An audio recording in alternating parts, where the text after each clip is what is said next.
vamos a ponernos serios porque estaba viendo esto y la verdad se me pararon los pelos. La revista Contralínea señala que la llegada del presidente Andrés Manuel López Obrador a la presidencia reactivó las células de las sociedades secretas de la ultraderecha mexicana, los cuales son grupos sin respaldo en los sectores populares y están casi solos, pero que son peligrosos porque están frustrados y podrían realizar atentados, ataques selectivos y actos violentos de provocación. Es algo que publican en la revista Contralínea y me da mucho gusto saludar a Sósimo Camacho vía Skype, periodista y coordinador de edición impresa de la revista Contralínea y coautor del libro Morir en la Miseria. Querido Sósimo, ¿cómo te va? Muy buenas tardes. Buenas tardes, Vicente, qué gusto saludarte. Es un gusto estar contigo, con tu audiencia. Oye, Sósimo, qué preocupante esto que publican en la revista Contralínea. Estas sociedades secretas de la ultraderecha, algo que nosotros también hemos venido insistiendo, estos grupos que podrían generar incluso violencia. Y es muy probable que... Bueno, mira, sí, es precisamente producto de una investigación a propósito de esta llegada de Andrés Manuel López Obrador que hemos visto a una oposición pues bastante fuerte, me refiero, intensa en el discurso, pero lo que está ocurriendo es de que siempre hemos estado vigilando muchas veces a las organizaciones clandestinas de izquierda, pero hay organizaciones clandestinas de derecha que hoy tienen, digamos que una motivación como no tuvieron durante mucho tiempo, me refiero a una motivación en su discurso, porque cuando llega Andrés Manuel López Obrador, bueno, pues ellos piensan que nunca debió de haber llegado un personaje como él, y entonces, bueno, hay una reactivación de estos grupos que son violentos, que como bien comentas, están casi solos, me refiero, no convencen a gran número de personas, pero no necesitan convencer a muchos. Con muy pocos, ellos podrían cometer algunos actos de carácter violento, porque precisamente esa es su naturaleza. ¿Y se tienen identificados a estos grupos, mi querido Sósimo, a estas sociedades secretas de la ultraderecha? ¿De dónde vienen? ¿Quiénes están detrás? ¿Qué es lo que se sabe? Bueno, mira, lo que pasa es de que no hay precisamente son sociedades secretas, ni siquiera podemos hablar de grupos guerrilleros, grupos armados, son sociedades en realidad secretas como ellos se mueven, y bueno, hay algunos que son muy conocidos, como bien comentas, bueno, pues está el Yunque, están los Tecos, están reminiscencias de lo que se le llamó la U, el Muro, en universidades también, como la UNAM, que se han ido reactivando, pero hay incluso algunas otras de las cuales solamente hay indicios, pero no se conocen los nombres. Ahora bien, este tipo de organizaciones secretas, lo que buscan precisamente, o lo que los aglutina, como te comentaba hace un momento, es la llegada de López Obrador, a quien ven ellos como si fuera la Unión Soviética, como si fuera una conjura judeo-masónica, y a nosotros nos podría parecer bastante alejado de la realidad esta lectura que ellos hacen, sin embargo ellos la creen. Es decir, ellos lo creen y por lo tanto tienen esa intención digamos, no solamente de criticar al actual gobierno. Lo peligroso es que como no tienen el favor de convencer, digamos, a gran número de personas, pues eso hace que se frustren cada vez más. Están profundamente frustradas. Solamente habría que ver algunas de sus expresiones públicas, como es el Frena. Entonces, en esta organización precisamente vemos el tipo de discurso que tienen, y es un discurso bastante alejado de la realidad, pero que lo asumen, que lo creen totalmente, y que bueno, entonces precisamente están en esa situación de confrontación directa, y como te comentaba hace un momento, que podrían generar, bueno, pues acciones violentas. Esto de acuerdo, digamos, no lo digo yo, esto es una investigación que están llevando también investigadores de los más serios en este tipo de sociedades secretas de la derecha, como el doctor Francisco Manuel González y Edgar González Ruiz, quienes haciendo este seguimiento precisamente lo que señalan es que hay esta posibilidad de que haya acciones violentas ante la imposibilidad de convocar a una gran masa de mexicanos inconformes, digamos, con el gobierno de López Obrador. Oye, Sósimo, y me llama mucho la atención que en lo que leo, lo que publican en la revista Contralínea, hablan que en la actualidad estos grupos estas sociedades secretas de la ultraderecha se reorganizan contra lo que consideran la instauración del comunismo en México. Pues creo que se nos viene a la mente mucho de lo que se dijo en las manifestaciones de Frena, en los campamentos de Frena en el Zócalo. No sé si estarás de acuerdo que Frena pues actuaba como una de estas sociedades secretas de la ultraderecha con ese discurso, a eso me refiero.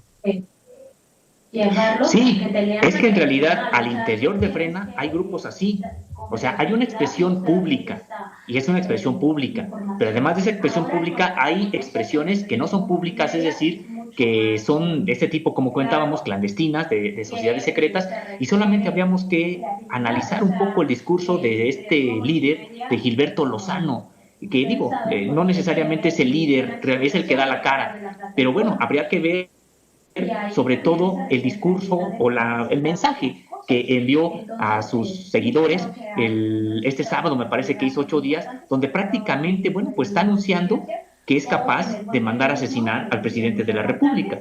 Cuando él comenta que, lo que señala es que supuestamente si le pasa algo más que un rasguño a él o a su familia, ya pagó un fideicomiso, y dice él, bien pagado, mediante un fideicomiso a un grupo de élite para que se encargue de hacer lo que tengan que hacer, y ya se tienen ubicadas las casas de los cercanos a López Obrador, ¿no?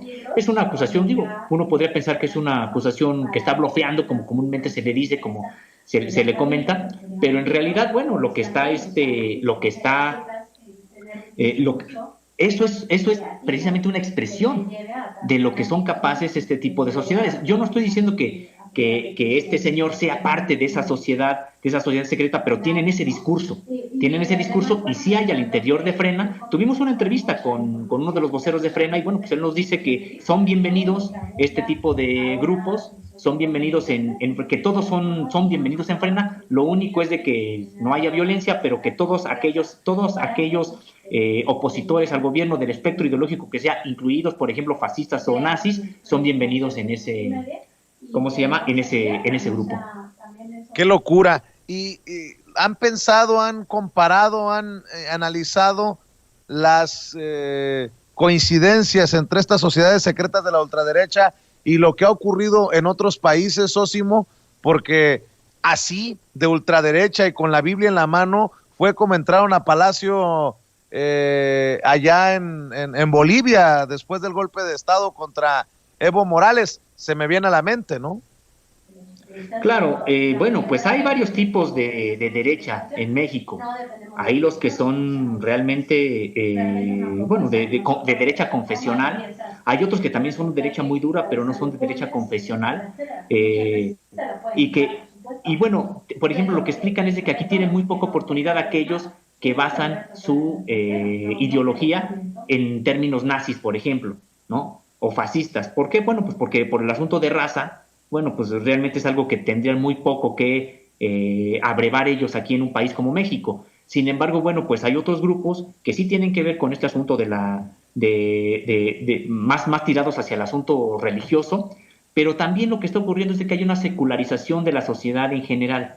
Es decir, bueno, pues ya estas ideas que antes eran más fácil de imponer a la población, a la sociedad, bueno, pues ahora ya no lo son tanto. De hecho, muchos empresarios que son de derecha, abiertamente, ya no abrazan la cuestión confesional, la cuestión religiosa. Ellos se dedican específicamente nada más a defender el neoliberalismo, a defender los negocios, a defender la concentración de la riqueza, pero no se dedican ya tanto a imponer ideas como, el celibato o el asunto del aborto, ¿no? Hay quienes ya no lo hacen así, porque la derecha también es muy diversa. Entonces, comentamos, estas sociedades secretas son marginales incluso dentro de estos grupos de la derecha. No convocan a gran número de personas. Lo peligroso es que, como están muy frustradas y son muy pocos, no se necesita mucho. Con 4 pueden pasar a la acción y hacer atentados, por ejemplo, ¿no? Así es. Y para cerrar, Sósimo, si no se enfocan en buscar el respaldo de los sectores populares y están casi solos, ¿cómo sobrevivirían estas sociedades secretas de la ultraderecha? Bueno, porque en realidad son sociedades muy cercanas al poder. O sea, de manera histórica, estas sociedades, bueno, pues se fueron enquistando en grupos como la propia Coparmex, no es un secreto, la Unión Nacional Sinarquista, es decir, todas estas organizaciones se fueron incrustando en sectores que tienen una vida orgánica de otro tipo. O sea, no quiere decir que, por ejemplo, es que en la Coparmex todos son de ultraderecha. Pues no, es una derecha, es una organización de la derecha, del sector empresarial mexicano, bien reconocido, abierta, pública, pero dentro de ellas hay sectores que se han enquistado, que tienen poder y que, bueno, pues han logrado precisamente mantener esa organización. Es como, por ejemplo, el Yunque. El Yunque también se fue incorporando a distintos sectores. ¿Y dónde se fueron a incorporar precisamente con Vicente Fox? ¿Quién los llevó? ¿A dónde los llevó Vicente Fox? Pues a incorporarse al Partido Acción Nacional, a ser uno de los grupos que mandaron al interior del Partido Acción Nacional y que después se incrustaron al propio gobierno. Algunas áreas de gobierno se les dejaron prácticamente a ellas. De hecho, hoy que gobierna Andrés Manuel López Obrador, bueno, pues uno de sus principales exponentes públicos es hoy el comisionado del Servicio de Protección Federal, Manuel Espino Barrientos, por ejemplo. Es decir, son grupos que, como bien comentas, no están en la población, no les interesa en realidad tener algún tipo de simpatía de las masas, digamos, hacer grandes manifestaciones, porque ellos actúan de manera precisa con grupos incrustados en lo que ellos llaman sectores estratégicos, que pueden ser en el propio gobierno o pueden ser en instituciones privadas o de la academia. En la UNAM, por ejemplo, hay este grupo del Muro que se formó en la década de los 60 y ahora se ha empezado a reactivar de nueva cuenta. Después de la huelga de la UNAM, por ejemplo, la del 99-2000, aparecieron pintas de nueva cuenta contra los estudiantes que se habían movilizado del Muro. Y bueno, pues entonces ese es algo que también que ocurre, es decir, no están exactamente, o sea, sobreviven precisamente porque son personas en posición de poder y que tienen acceso a recursos tanto públicos como privados. Así es. Oye, por cierto, estaba leyendo un poco acerca del libro Morir en la Miseria. Para cerrar, ¿nos quieres contar un poco del libro? Bueno, pues fue una investigación que realizamos en Contralínea, coordinada por Miguel Vadillo, nuestro director aquí en la revista. Y bueno, pues sí, nosotros fuimos a los municipios más pobres de México, del país. Este reportaje, bueno, pues nos valió el reconocimiento del premio de IPS, entregado por el Programa de las Naciones Unidas para el Desarrollo.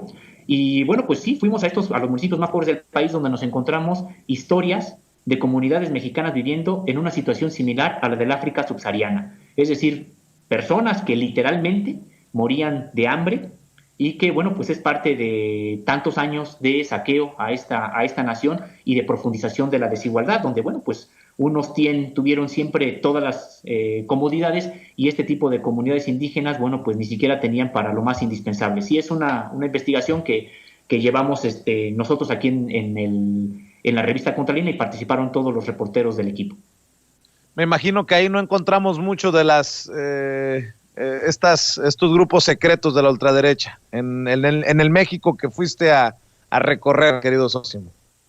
No, mira, pues la verdad es de que no, y sí te podría decir, o sea, no todos los religiosos son, digamos, de estos grupos secretos de la derecha, o incluso de derecha, no todos los religiosos, hay religiosos de un pensamiento progresista, y sí nos encontramos a este tipo de religiosos trabajando en estas comunidades, como también nos encontramos a médicos, algunos médicos realmente con una convicción de su profesión, o incluso hasta algunos otros profesionistas, profesores, maestros rurales, egresados de las normales rurales, pues ellos tratando precisamente de sacar adelante, con el apoyo de ellos y de las propias comunidades, a toda la región. Nos encontramos ese tipo de personas, por supuesto que no es la zona de acción natural de estas sociedades secretas. Las zonas de acción natural de estas sociedades secretas, pues son las conspiraciones palaciegas, son precisamente las cámaras de comercio o de empresariales, es decir, son las cúpulas del poder, que ahí están agazapadas estas sociedades secretas y que ahora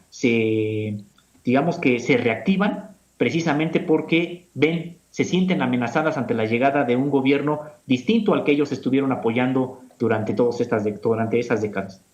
Para cerrar, ¿está en peligro el presidente López Obrador? Bueno, pienso que sí, o sea, es una opinión así a bote pronto, pienso que sí, porque, como bien comentan los investigadores especialistas que consultamos, bueno, pues ellos dicen que estos grupos están profundamente frustrados y están frustrados y de manera paradójica es más peligroso que estén así de frustrados y que no tengan eco en la población, sus ideas, pues lo que ellos están considerando hacia dónde debería caminar el país, porque no tienen válvula de escape. Entonces, son violentos de por sí, ya ellos, son grupos violentos, son grupos secretos, y bueno, pues entonces estarían en algún momento tentados a cometer actos violentos. Y como decíamos, no se necesitan las grandes masas, no se necesita que haya un gran respaldo popular para ello.